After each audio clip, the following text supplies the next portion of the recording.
Die God sê vandag met iemand sê, staan op my kind. Weet jy wat, die duiwel gaan jou nie wen nie, die wêreld gaan jou nie insluk nie.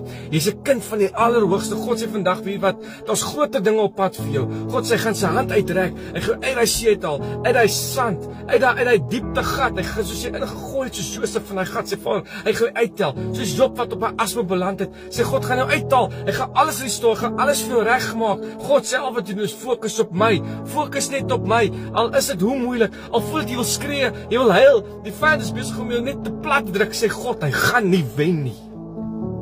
Hy sal nie wen nie.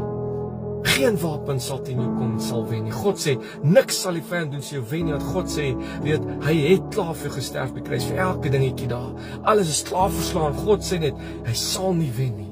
Jy sal aan die ander kant uitkom en jy sal seelvoudig geseënd wees aan die ander kant. Al maak dit hoe moeilik is, na daai storm sal daar stilte wees in Here almagtige naam. Vader sê, he will never leave you nor forsake you, my kind.